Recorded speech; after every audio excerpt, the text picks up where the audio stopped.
കാസർഗോഡ് ഒരു കുട്ടിയുടെ കർണപുടം അടിച്ച് പൊളിച്ച സ്കൂളില്ലേ, Kasaragod Kundamkuzhi higher secondary school, അവിടേക്ക് യൂത്ത് കോൺഗ്രസ് തള്ളിക്കയറി എന്ന വാർത്തയാണ്. പോലീസും പ്രവർത്തകരും തമ്മിൽ അല്പം മുമ്പ് ഒരു ചെറിയ സംഘർഷം പോലെ ഉന്തും തള്ളുമൊക്കെ ഉണ്ടായി. അരുൺ പാറക്കിൽ അവിടെയുണ്ട്. അരുൺ, യൂത്ത് കോൺഗ്രസ്സുകാർ പ്രശ്നം ഉണ്ടാക്കുന്നില്ലല്ലോ, കുഴപ്പമൊന്നുമില്ലല്ലോ അല്ലേ? സമാധാന അന്തരീക്ഷമാണെന്ന് മനസ്സിലാകുന്നു. മുദ്രാവാക്യം വിളി മാത്രം ഒതുക്കിയവർ കടന്നു പോവുമോ? എന്തൊക്കെയാണ് വിവരം? നിലവിൽ ഇപ്പോൾ പ്രശ്നം അവസാനിച്ചിരിക്കുന്നു. നേരത്തെ പോലീസും പ്രവർത്തകരുമായി, യൂത്ത് കോൺഗ്രസിന്റെ പ്രവർത്തകരുമായി ചെറിയ രീതിയിലുള്ള ഉന്തും തള്ളും ഉണ്ടായിരുന്നു. ഇപ്പോൾ ഇതാ പ്രവർത്തകർ ഈ മെയിൻ കവാടത്തിന് മുന്നിൽ മുദ്രാവാക്യം വിളികളുമായി ഇവിടെ തമ്പടിച്ചിരിക്കുകയാണ്. സ്കൂളിനകത്തേക്ക് തള്ളിക്കയറാൻ ശ്രമിച്ചിരുന്നു. കുണ്ടംകുഴി ഗവൺമെന്റ് ഹയർ സെക്കൻഡറി സ്കൂളിലേക്കാണ് യൂത്ത് കോൺഗ്രസിന്റെ ഉദുമ മണ്ഡലം കമ്മിറ്റിയുടെ നേതൃത്വത്തിൽ മാർച്ച് നടത്തിയത്.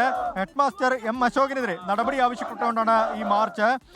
വലിയ രീതിയിലുള്ള വിവാദങ്ങൾക്ക് കളമൊരുക്കിയ സംഭവമായിരുന്നു. വിദ്യാർത്ഥിയുടെ, അതായത് 10ാം ക്ലാസ് വിദ്യാർത്ഥിയായ അഭിനവ് കൃഷ്ണയുടെ കരണം അടിക്കുകയും ഈ കർണപുടം തകരുകയും ചെയ്യുന്ന ഒരു അവസ്ഥയുണ്ടായി. ഇന്നലെ മുതൽ തന്നെ വലിയ രീതിയിലുള്ള ഒരു പ്രതിഷേധത്തിന് കളമൊരുങ്ങിയിരുന്നു. ആദ്യഘട്ടം മുതൽ തന്നെ, അതായത് ഈ സംഭവം ഉണ്ടായി കഴിഞ്ഞ തിങ്കളാഴ്ചയാണ് ഈ സംഭവം ഉണ്ടാകുന്നത്. അതിനുശേഷം ഈ സംഭവം ഒതുക്കി തീർക്കുന്നതിന് വേണ്ടി ഈ വിദ്യാലയത്തിലെ അധ്യാപകരും അതുപോലെ തന്നെ PTA ഭാരവാഹികളും ശ്രമിച്ചു എന്നൊരു ആരോപണം ഉണ്ടായിരുന്നു. ഈ കുട്ടിയുടെ കുടുംബത്തിന് 1 ലക്ഷം രൂപ വാഗ്ദാനം നൽകുകയും കേസ് ഒതുക്കി തീർക്കണമെന്ന് ആവശ്യപ്പെടുകയും ചെയ്തു എന്നൊരു ആരോപണം ഉണ്ടായിരുന്നു. അതിനുശേഷമാണ് ഇന്നിപ്പോൾ വലിയ രീതിയിലുള്ള പ്രതിഷേധങ്ങൾക്ക് കളമൊരുങ്ങിയിരിക്കുന്നത്. യൂത്ത് കോൺഗ്രസ് പ്രവർത്തകർ ഇതാ കുണ്ടംകുഴി ഗവൺമെന്റ് ഹയർ സെക്കൻഡറി സ്കൂളിന് മുൻപിലേക്ക് എത്തിയിട്ടുണ്ട്. അവർ മുദ്രാവാക്യം വിളികളുമായി ഇവിടെ തമ്പടിച്ചിരിക്കുകയാണ്.